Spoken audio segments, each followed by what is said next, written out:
حساس ہے ہماری شریعت کہ امکان تھا کہ نگاہ خیانت کرے تو چہرے کا پردہ کر دیا گیا، امکان تھا کہ کان خیانت کرے، اللہ تبارک و تعالی نے عورت کے پازیب کی جھنکار کو پردہ بنا دیا، اللہ اکبر۔ اور امکان تھا کہ ناک خیانت کرے تو حکم دے دیا گیا کہ کوئی عورت خوشبو لگا کر باہر نہ نکلے، اور پورا سراپا جب مظنہ فحش بن گیا تو اللہ تبارک و تعالی نے فرمایا وَقَرْنَ فِي بُيُوتِكُنَّ وَلَا تَبَرَّجْنَ تَبَرُّجَ الْجَاهِلِيَّةِ الْأُولَىٰ۔ ایک بڑا بہترین نکتہ ذہن میں آیا کہ یورپ اپنے آپ کو بہت علم والا سمجھتا ہے، تہذیب والا سمجھتا ہے، تمدن والا سمجھتا ہے۔ قرآن حکیم کہتا ہے تمہارے ہاں تو بروج موجود ہے، تبرج موجود ہے، ولا تبرجن تبرج الجاہلیۃ الاولیٰ، تمہارے ہاں تبرج موجود ہے۔ تبرج کیسا؟ عورتوں کا تبرج۔ تبرج کی حقیقت کیا ہے؟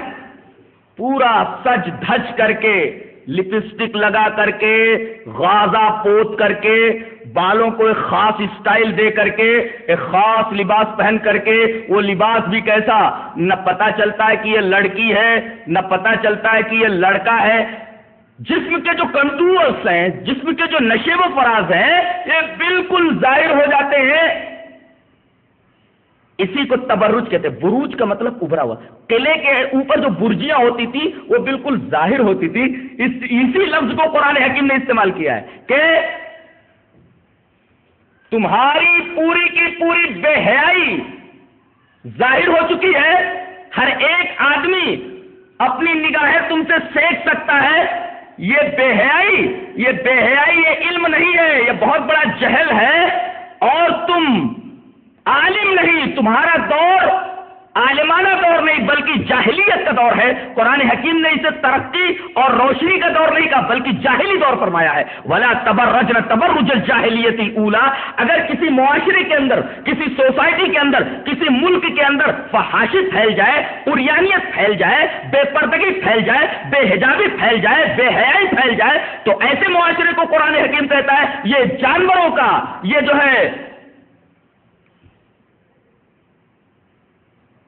بے عقلوں کا معاشرہ ہے، اور یہ پڑھے لکھے لوگوں کا معاشرہ نہیں ہے بلکہ یہ تو عین جاہلیت ہے، یہ تو جاہلوں کا معاشرہ ہے۔ وَلَا تَبَرَّجْنَ تَبَرُّجَ الْجَاهِلِيَّةِ الْأُولَىٰ۔ تمہارا دور یہ ترقی کا دور نہیں، روشنی کا دور نہیں، یہ جاہلیت کا دور ہے۔ کتنی بڑی حقیقت آشکارا کی گئی ہے۔ آج اختلاط مرد و زن کو بھی کوئی اہمیت نہیں دی جاتی، حالانکہ اس کے مفاسد بہت دور رس ہیں، بڑے خطرناک ہیں۔ عام طور پر ہم دیکھتے ہیں کہ مدارس کے اندر اور اسی طریقے سے کالجز کے اندر، یونیورسٹیز کے اندر مخلوط تعلیم کا رواج ہے۔ اس مخلوط تعلیم کی وجہ سے معاشرے کے اوپر کتنا برا اثر پڑتا ہے کسی بھی اہل بصیرت پر مخفی نہیں ہے۔ اسی وجہ سے نبی کریم صلی اللہ علیہ وسلم نے ایک مرتبہ اختلاط مرد و زن کو ناپسند فرما کر کے عورتوں کو تاکید کی۔ حدیث دیکھیں، حدیث اس طرح ہے وعن حمزة بن ابي اسيد الانصاري عن ابيه انه سمع رسول الله صلى الله عليه وسلم قال وهو خارج من المسجد فاختلط الرجال مع النساء فقال رسول الله صلى الله عليه وسلم للنساء استخرن فانه ليس لكن ان تحققن الطريق عليكن بحافات الطريق فكانت المرأة تلتصق بالجدار حتى ان ثوبها لا يتعلق بالجدار من لصوقها به رواه ابو داؤد في کتاب الادب۔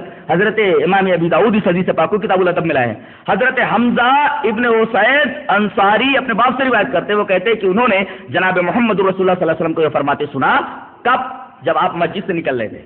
دیکھیے خاص بات تو یہ ہے کہ یہاں عورتیں بھی نماز پڑھنے کے لیے آئی ہیں، مرد بھی نماز پڑھنے کے لیے آئے ہیں۔ نماز جب ختم ہو گئی تو عورتیں بھی نکلنے لگی، مرد بھی نکلنے لگے، پاک جگہ سے نکل رہے ہیں، پاک نیتوں کے ساتھ نکل رہے ہیں، اور ایک پاک معاشرے کا تذکرہ ہو رہا ہے۔ اللہ اکبر۔ صحابہ کرام کا معاشرہ سب سے پاک معاشرہ، سب سے نظیف اور سب سے طاہر معاشرہ، اور نیتیں سب کی صاف ہیں اس لیے کہ نماز پڑھ کر کے نکلے ہیں، اور عبادت کر کے نکلے ہیں. ہوا یہ کہ مسجد سے عورت اور مرد جب سب نکلے تو مرد عورتوں کے ساتھ مل گئے. راستے میں ہوتا ہے کبھی کبھی مسجد سے نکلتے وقت عورتیں اور مرد یہ آپس میں مل جاتے ہیں, اختلاط ہو جاتا ہے. نبی کریم صلی اللہ علیہ وسلم نے جب یہ دیکھا اختلط الرجال مع النساء, مرد عورتوں کے ساتھ خلط ملط ہو گئے, تو آپ نے عورتوں کو مخاطب کر کے فرمایا استاخرنا, پیچھے ہٹو پیچھے ہٹو. فَإِنَّهُ لَيْسَ لَكُنَّ أَن تَحْقُقْنَ الطَّرِيقَ, تمہیں کوئی حق نہیں ہے کہ راستے کے بیچ میں چلو. عَلَيْكُنَّ بِحَافَّةِ الطَّرِيقِ, تم راستوں کے کناروں سے چلو, راستے کا جو کنارہ ہے اس کنارے سے چلو, بیچ میں چلنے کا تمہیں کوئی حق نہیں ہے. یہ حکم سننے کے بعد صحابہ اتنا احتیاط برتتے تھے اور صحابیات اس قدر احتیاط برتتی تھی کہ عورت جب مسجد سے نکلتی تو دیوار کے کنارے کنارے سے اتنا سٹ کر چلتی کہ کبھی کبھی دیوار سے اس کے کپڑے الجھ جایا کرتے تھے. اللہ اکبر. آج دیکھیں کہ عورتیں نہ تو کنارے کا خیال رکھتی ہیں, نہ مرد کا خیال رکھتی ہیں, نہ عورت کا خیال رکھتی ہیں, نہ راستے کے وسط کا خیال رکھتی ہیں, بس چلتی رہتی, ان کو چلنا ہے. اور اس چیز کو ہمارے معاشرے میں معیوب نہیں سمجھا جاتا.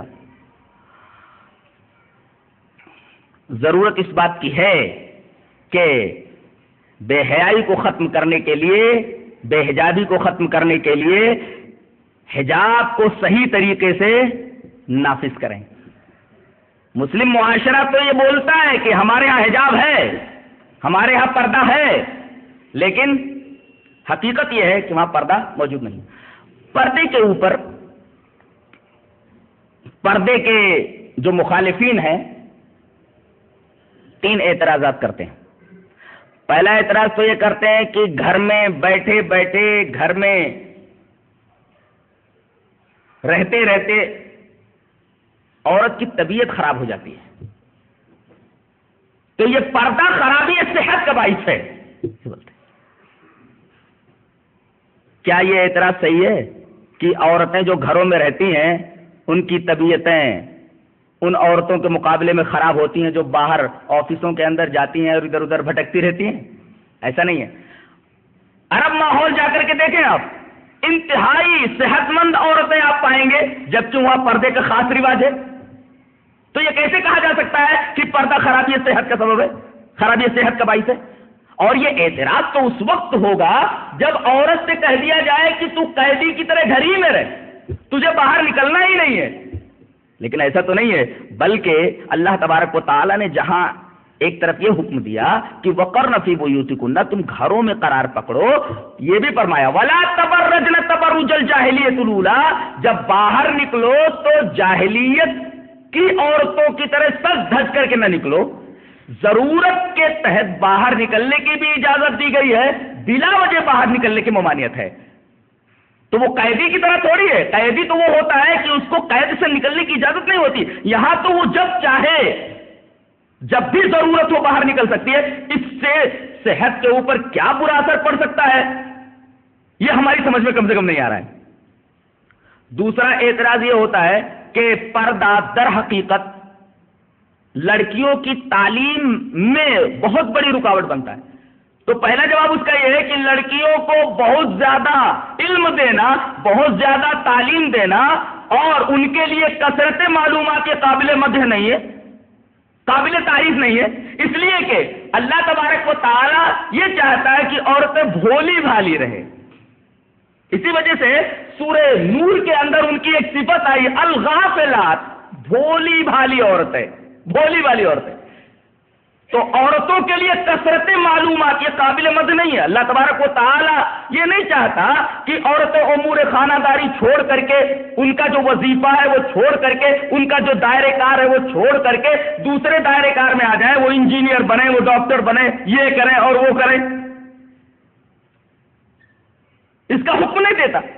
لیکن اگر پردے کے ساتھ یہ تعلیم بھی حاصل کر لی جائے تو اس کی اجازت ملتی ہے, ورنہ کثرت معلومات کی عورتوں کے لیے قابل تعریف نہیں ہے.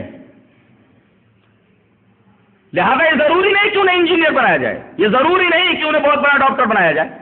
جہاں تک تعلیم کا مسئلہ ہے، اگر پردے کے ساتھ انہیں تعلیم دی جا سکتی ہے تو دنیا کی بھی تعلیم دیجیے اور دین کی بھی تعلیم دیجیے۔ اس سلسلے میں ایک روایت بڑی پیاری ہے، امام ابو داؤد اس روایت کو کتاب الطب کے اندر لائے ہیں، حضرت شفا بنت عبداللہ سے روایت اس طرح ہے، وعن شفا بنت عبداللہ رضی اللہ تعالی عنہ قالت دخل علی النبی صلی اللہ علیہ وسلم وانا عند حفصة فقال لي الا تعلمين هذه الرقية النملة كما علمتها الكتابة رواه ابو داؤد في کتاب الطب۔ حضرت شفا بنت عبداللہ العدویہ کہتی ہے کہ میں حضرت حفصہ کے پاس بیٹھی ہوئی تھی، آپ کی بیوی کے پاس، اتنے میں نبی کریم صلی اللہ علیہ وسلم آئے۔ کہا کہ شفا کب آئی؟ کہا کہ اللہ کے رسول تھوڑی دیر ہوئی آئی ہوں، حفصہ سے بات کر رہی تھی۔ تو حضرت شفا سے آپ کہنے لگے کہ شفا ایسا کیوں نہیں کرتی کہ ان کو چیونٹی کا منتر سکھا دو جیسا کہ تم نے ان کو لکھنا سکھا دیا ہے۔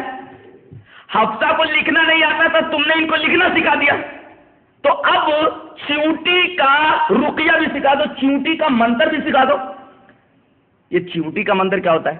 چیونٹی کاٹ لے تو منتر پڑھنا، چیونٹی کاٹے تو کتنی تکلیف ہوتی ہے، منتر پڑھنے کی کیا ضرورت ہے؟ چیونٹی اتنا زہر تو نہیں رکھتی کہ چیونٹی کاٹ لے تو اس پر منتر پڑھ کر جھاڑنے کی ضرورت پڑے، اتنا زہر تو نہیں ہوتا۔ تو اس کو رقیۃ النملہ کیوں کہا گیا ہے؟ چیونٹی کا منتر۔ در حقیقت نملہ ایک بیماری تھی، وہ جسم میں پسلیوں کے اوپر چھوٹے چھوٹے دانوں کی شکل میں ہوتی تھی، اور یہ دانے اس طرح چبھتے تھے بدن کے اندر جیسے چیونٹیاں کاٹ رہی ہیں، تو ایسی بیماری کو نملہ کہتے تھے۔ پسلیوں کے اوپر چھوٹی چھوٹی پھنسیاں کہ وہ اتنا تکلیف دیتی تھی جیسے چیونٹیاں اندر کاٹ رہی ہوں۔ تو اس کے لیے حضرت شفا کو ایک رقیہ، ایک منتر معلوم تھا، وہ منتر جو نملہ کی بیماری میں مبتلا ہوتا اس کے اوپر پڑھ کر دم کر دیتی تو اس کو شفا ہو جایا کرتی تھی۔ اسی منتر کے بارے میں نبی کریم صلی اللہ علیہ وسلم نے شفا سے فرمایا کہ ان کو وہ چیونٹی کا منتر بھی سکھا دو، تاکہ کسی کو نملہ ہو جائے تو جیسا تم یہ منتر پڑھ دیتی ہو اور نملہ کے اندر مبتلا آدمی کو شفا ہو جاتی ہے، تو یہ بھی پڑھ دے گی اور نملہ والے مریض کو شفا ہو جائے گی۔ کہا کیا ہے؟ اللہ کے رسول سکھا دوں گی۔ وہ منتر کیا تھا؟ میں نے تلاش کیا اس کو کہ وہ منتر کیا تھا جس کو اس بیماری کے اوپر پڑتی تھی، تو مجھے وہ منتر ملا عربی میں۔ جانتے ہو منتر کیا تھا؟ منتر یوں تھا، العروس تنتعل وتختزب وتکتحل وکل شیء تفتعل غیر انہا لا تعصی الرجل۔ یہ منتر تھا۔ کیا ترجمہ ہے اس کا؟ دلہن کو چاہیے کہ وہ چپل پہنے، جوتی پہنے، دلہن کو چاہیے کہ وہ مہندی لگائے، دلہن کو چاہیے کہ وہ سرما لگائے اور ساری چیزیں کرے، صرف اپنے شوہر کی نافرمانی نہ کرے۔ یہ منتر کا ترجمہ ہے۔ اللہ اکبر۔ نبی کریم صلی اللہ علیہ وسلم کے زمانے میں بہت سارے لوگ منتر پڑھ کر کے کچھ علاج کیا کرتے تھے، تو آپ نے اعلان فرما دیا تھا کہ جن منتروں کے اندر شرکیہ باتیں ہوں وہ منتر چھوڑ دیے جائیں، جن منتروں کے اندر شرکیہ چیز نہیں ہے ان منتروں کو پڑھا جا سکتا ہے، استعمال کیا جا سکتا ہے۔ انہی منتروں میں سے شفا بنت عبداللہ العدویہ یہ منتر نملہ کے مریض کے اوپر پڑھا کرتی تھی، اور اس کے اندر کوئی شرکیہ بات ہے نہیں۔ پتہ نہیں کیوں یہ الفاظ پڑھنے سے وہ نملہ کی بیماری دور ہو جایا کرتی تھی، جبکہ اس کے اندر کوئی ایسی بات نہیں ہے۔ ترجمہ اس کا جو تھا وہ میں نے آپ کے سامنے پیش کر دیا۔ اس کا مطلب یہ ہے کہ بعض الفاظ ہوتے ہیں، ان کے اثرات ہوتے ہیں، ان اثرات کی وجہ سے کوئی بیماری ظاہر ہو جاتی ہوگی، تو یہ ایک رقیہ تھا۔ اس حدیث سے پتہ یہ چلا کہ عورتیں اپنے اندرون خانہ، گھر کی چار دیواری کے اندر یا تھوڑا اور اس کو وسعت دے دے، پردے میں رہ کر کے تعلیم حاصل کر سکتی ہیں، دینی تعلیم بھی اور دنیاوی تعلیم بھی، لیکن شرط یہ ہے کہ اختلاط مرد و زن نہیں ہونا چاہیے۔ جہاں مرد بھی ہوں اور عورتیں بھی ہوں وہاں مفاسد تو پیدا ہونے ضروری ہے، وہاں کوئی نہ کوئی مفسدہ پیدا ہوگا، کوئی نہ کوئی فساد، کوئی نہ کوئی بگاڑ پیدا ہوگا۔ لہذا مخلوط تعلیم کی یوں اجازت نہیں دی گئی ہے۔ اگر ہاں کوئی ایسا اسکول ہے، کوئی ایسا کالج ہے، کوئی ایسی یونیورسٹی ہے جہاں پر پردے کے ساتھ لڑکی جائے اور اس کی عفت کو تحفظ حاصل ہے، اس کی عفت محفوظ ہو، تو اسے علم سیکھنے کی اجازت دی جا سکتی ہے۔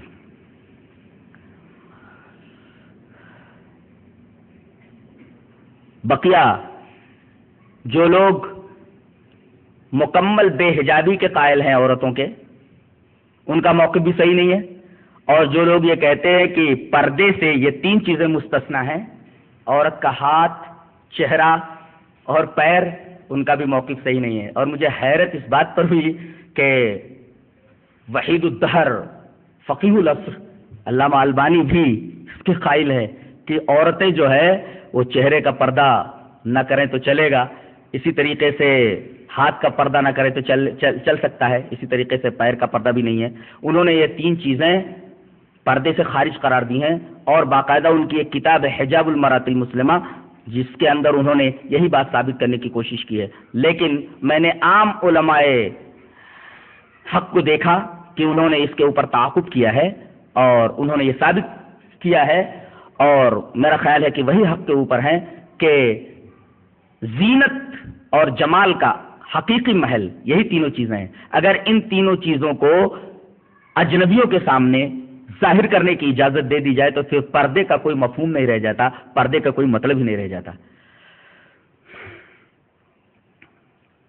پردے کے اوپر میں نے چند جملے کہیں پڑھے تھے، جی چاہتا ہے کہ وہ جملے آپ کے سامنے پیش کر دوں۔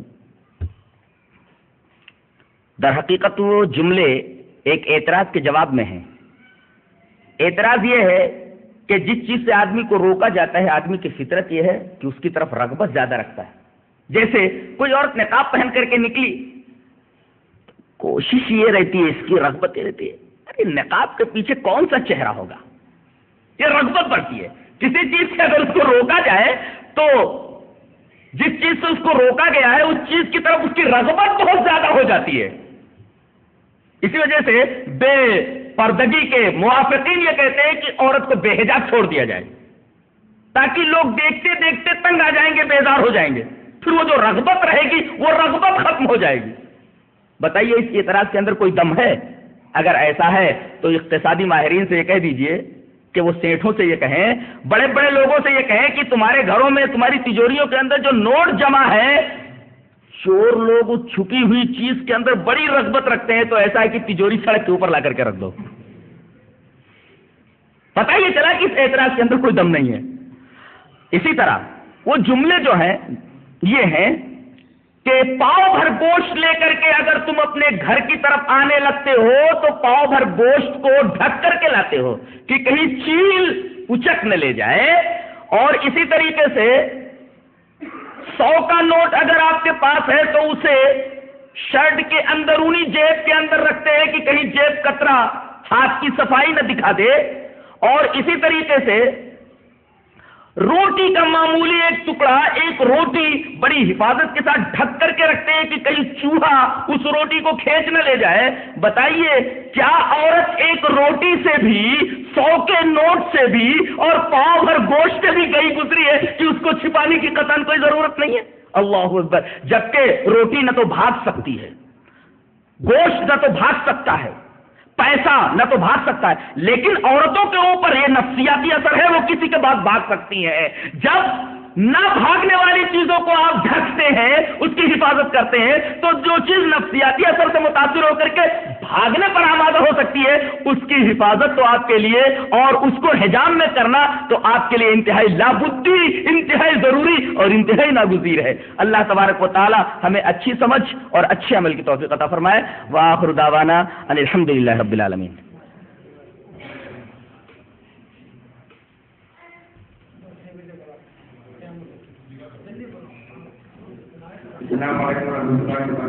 کتنا ٹائم ہوا آپ کا نکاح؟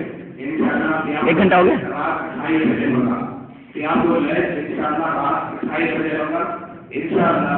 کل کا عنوان اللہ کا جو ہوگا وہ بھی ایک اہم موضوع ہوگا، اور موضوع ہے انکار حدیث کا فتنہ۔